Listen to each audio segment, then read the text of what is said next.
My getting involved in the internet wasn't the plan. That was never my intention, okay? But I was out somewhere and met up with some folks, and they told me that there's these bulletin board systems, or BBS is the acronym for them, and that you could log on to these things, and they had quite a thriving underground kind of community of folks that was doing this. And anyway, I got myself some bulletin board software, and the operating system was DOS. Windows wasn't out yet. Kind of aging myself here, but there you go. But anyway, got this bulletin board working. It was a free version of Wildcat BBS was the name of the thing, and got another phone line put into the house, and had that modem plugged up onto this 386 machine, and put some messages out on the bulletin boards and told people they could come and log on, and they started logging on, and it was kind of fun, you know. And that's really where it started. And I called that the Junction BBS. So that was the very first time that I forayed into that field. You could send messages to other people on my system, so inter-system messaging, but that was it. There was no internet. There was no, I hadn't even imagined that yet. He would go and download I don't know when he did it, middle of the night or early in the morning, a package of stuff from the internet, which was not widely available, and then you could dial up to his service, and he was like the editor or the gatekeeper.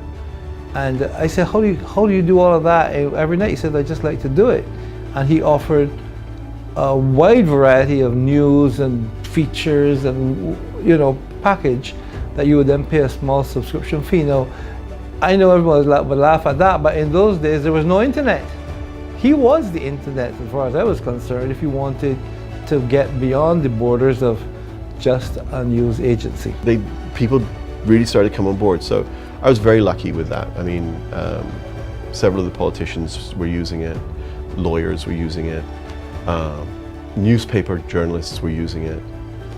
And so when we went from the Junction BBS and transitioned to CaribNet, you know, these folks all came with us. Ian was always about, this is what's happening. And he believed in it so much that he set the platform. After that, then he became part of Sun Beach, as far as I remember.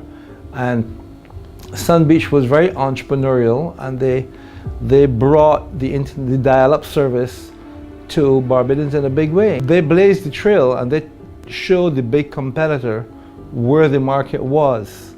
I think that was the second iteration, if you like, of Ian's contribution to the internet, because he and his partners at Sun Beach showed the country and Cable and Wireless, this is what the public wants. It's not something that I planned to do. I didn't sit down and go, I'm going to do this, you know, I'm going to take on Cable and Wireless. And for me, it was more of a journey of figuring out something, you know, finding out something new and wanting to share it with other people. Hey, look, we can do this.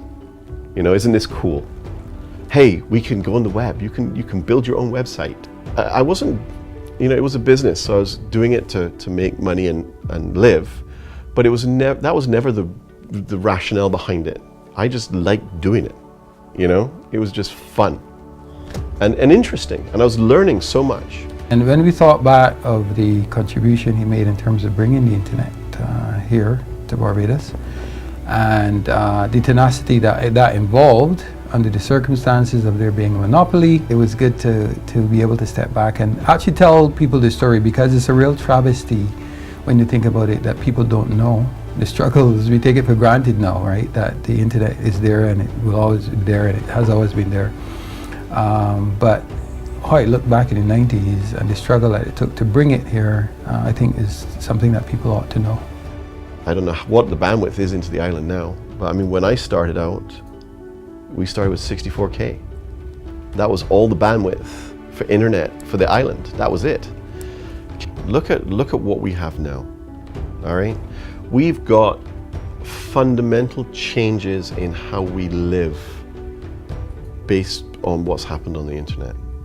You know, it's quite incredible, and we're part of that. You know, we got kicked into that, and we've been part of it since the 90s, which I think is awesome.